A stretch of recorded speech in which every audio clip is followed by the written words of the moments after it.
Shalom, brothers and sisters. Grace, mercy, and peace be unto you. From Yahuwah, that is our Father, and Yahusha. He is the Messiah, the one who carries the burden of Yah, his voice, our high priest, soon coming king. Hear, O YASHARAL, Yahuwah, who is our mighty one. He is one. There is no other mighty one in existence than Yahuwah, and Yahusha is his voice. This is Mori of YASHARAL coming to you again with Shamut. You would say Exodus. This is part 6. The blood. I have 3 doors here. Each one has blood above the doorpost and on the side of the doorpost. Question. What if you were not a participant? What if you did not cover yourself with the blood? What would happen? Death. In like manner, in this time, in these last days, what if you're not a participant when YAHUSHA HA'MASHAYAH sprinkles the blood 7 times before the mercy seat and 7 times on the mercy seat? What if he comes and you are not a participant? Death. When he sees the blood upon the doorposts, and this time, when he sees that you are a participant in this rite on the exact same day that is written on the tablets in stone, the Malak, the angel of death, will pass you by. You have to be there. You have to follow instructions. The ball is in your court. Let's begin. Wayakara, you would say. Leviticus, chapter 23, 4-6. 4. These are the feast of Yahuwah. Look what's on the feast. Muad Yah. What does Muad mean? Time. What does Yah mean? On the pictograph, it's an arm stretched forth. It means deliverance. Let's read it again. This is the time of deliverance of Yahuwah. Is that right? Is that what he did? Is that what this commemoration is all about? Him delivering the children of YASHARAL out of the land of Egypt? Is it contextual? Indeed, holy convocations. Convocation means gathering, which you shall proclaim in their seasons. Look what's under seasons. Ba, Muad Dam. Ba means in, Muad, time, and see the Ma, that is waters. You know, like congregation, Kedusha Yom, assembly. Let's read it again. Which you shall proclaim in the time of the assembly. Is that right? He just told you it's a holy convocation. Would my translation be contextual? Of course. 5. When? In the 14th day of the first month. See what's under month? Hidash. Moon.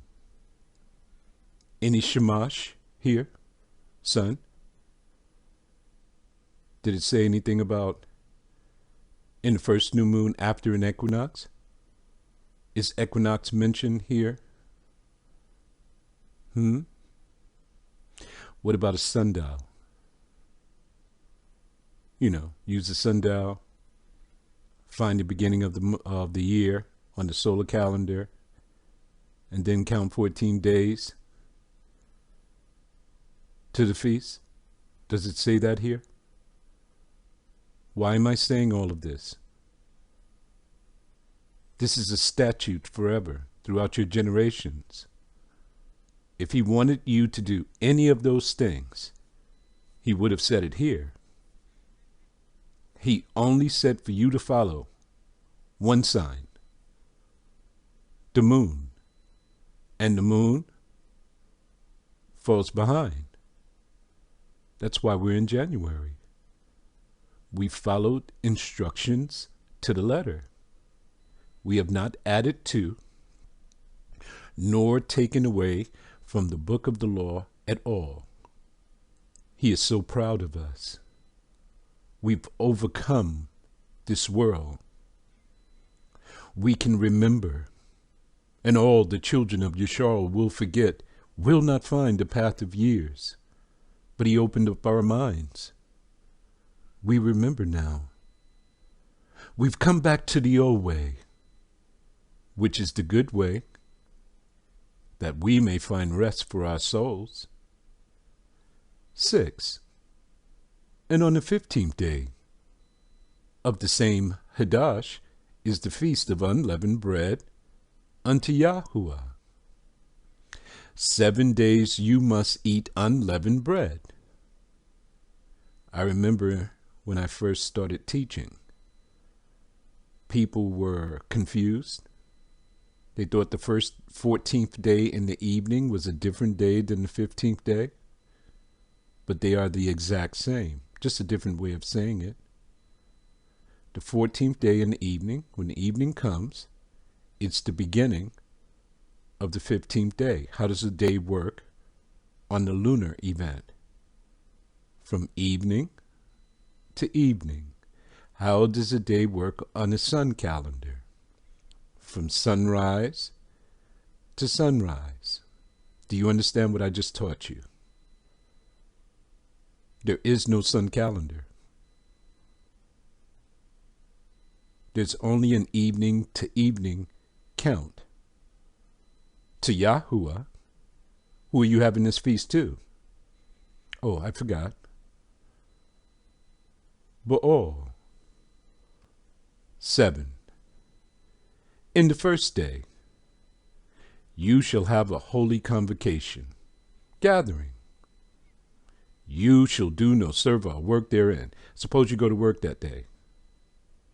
The wages of this transgression is death. 8. But you shall offer an offering made by fire unto Yahuwah 7 days. In the 7th day is a holy convocation, another gathering. You shall do no servile work therein. Can't go to work on the first day and the 7th day of the feast. Call in sick. Take off. Do whatever you have to do to make sure that you are on this day. You will make this appointment.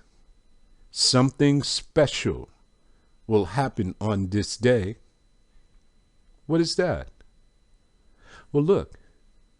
You shall offer an offering made by fire unto Yahuwah 7 days. Brother Daoud, we can't do that. We don't have the Aharonic priesthood, Lauya. We don't have a temple. We don't have a tabernacle in the wilderness. No, we don't. But YAHUSHA HA'MASHAYAH, the Kahan, the high priest, that he who is seated upon the throne chose to be in the heavens to make an atonement for you on this day. He will make all of the pertinent sacrifices. Let me show you.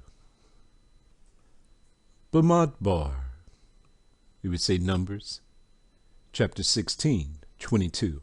In chapter 16 is a list of all of the sacrifices that are made on this day.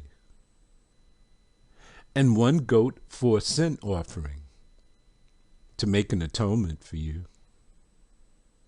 What if you're not on this day? He will not make the atonement for you.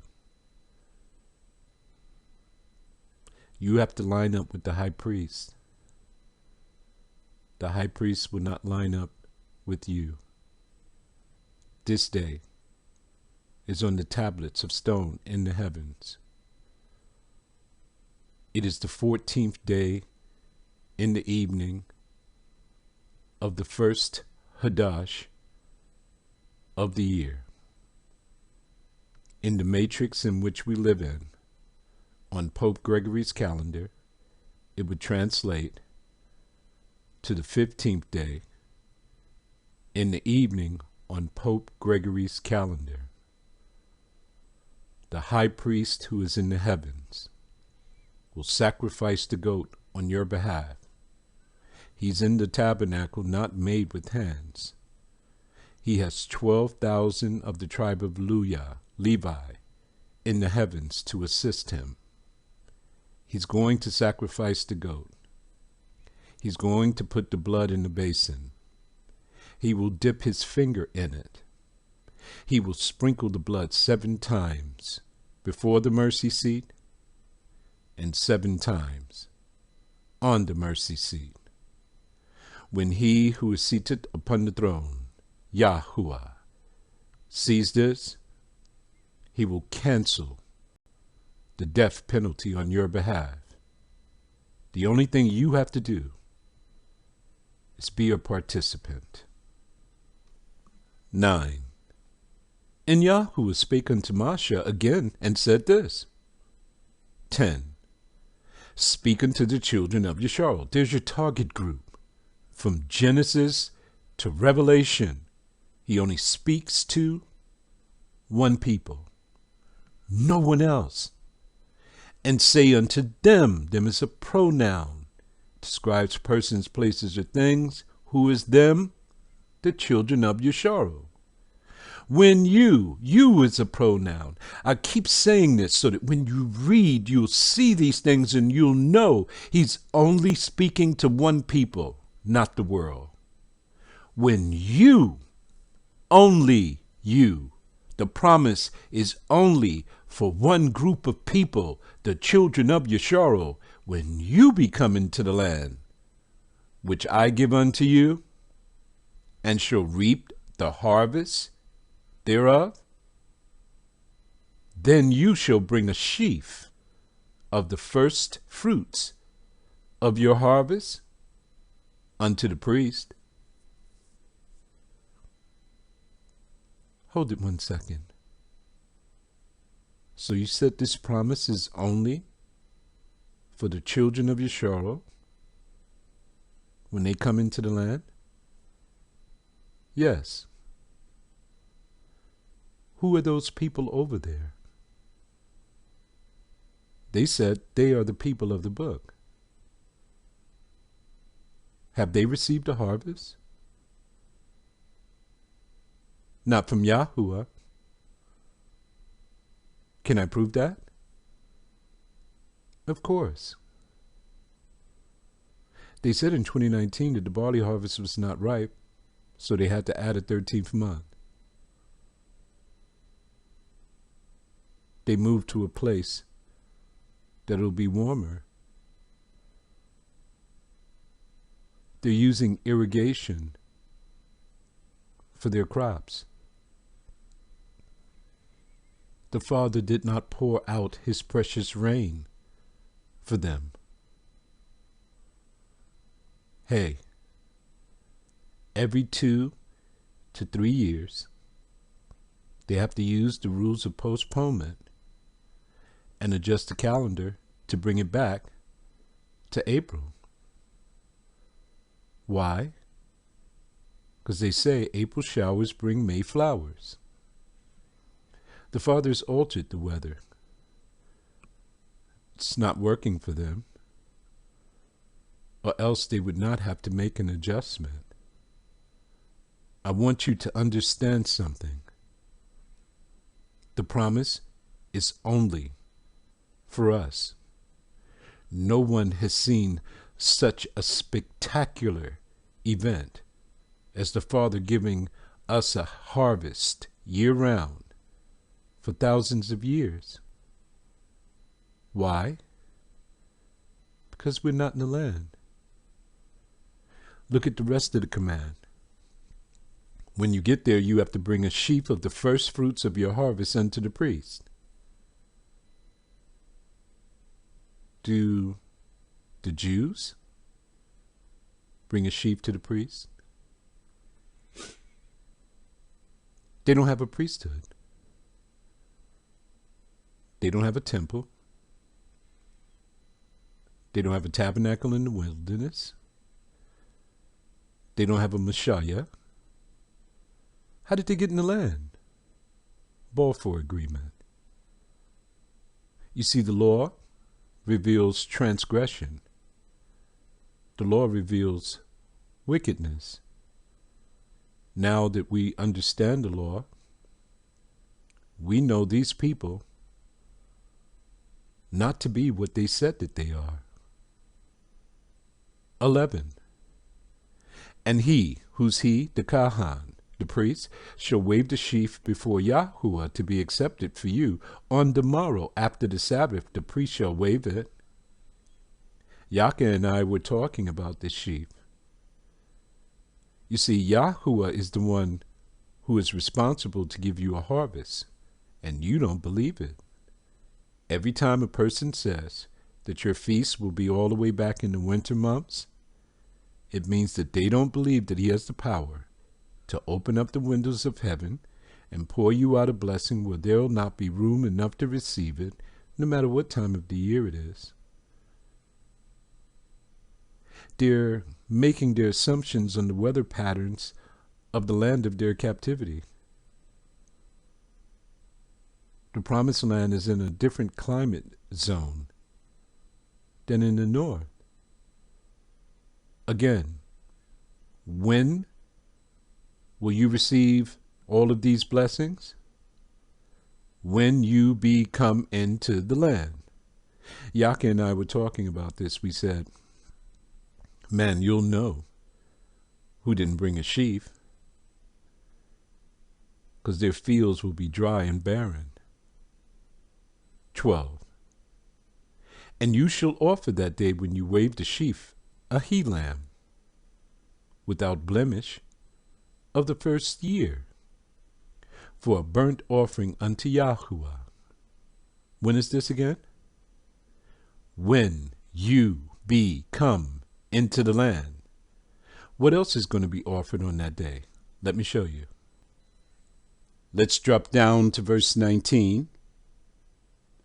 Then you shall sacrifice 1 kid of the goats for a sin offering, and 2 lambs of the first year for a sacrifice of peace offerings. Peace offerings? Who are we making peace with? He who is seated upon the throne. Who makes the peace offering? YAHUSHA HA'MASHAYAH, the one who carries the burden of Yah, the Kahan, the high priest that Yahuwah chose to be in the heavens, to make these sacrifices for you. He is the Prince of Peace. Then he takes the goat,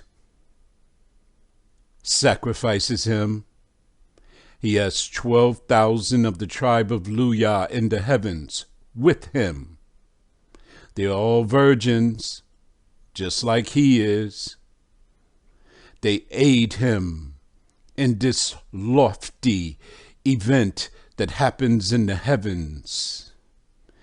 They sacrifice the goat, put the blood in a basin. YAHUSHA HA'MASHAYAH goes into the Holy of Holies. He dips his finger in the blood. He sprinkles it 7 times before the mercy seat and 7 times on the mercy seat. When he who is seated upon the throne observes the rite that has been carried out exactly as prescribed in the book of the law, then he cancels your death warrant against you, and you have been exonerated. He has mercy upon you. The only thing that you have to do is be a participant. Not on your day, not on these Israelite brothers' days, not on the Jews' days, not on the Gentiles' days. Whether you've noticed or not, they're all following an equinox. None of those things are prescribed any place in the book. They're taking you away from this rite. You will never be cleansed. You will never make it in. But I'm here to tell you today that Daud ben Yashayahu has been sent to lead you back to the Kahan, so that he can make peace on your behalf before Yahuwah, that he can cover you with the blood that he will sprinkle 7 times before the mercy seat and 7 times on the mercy seat.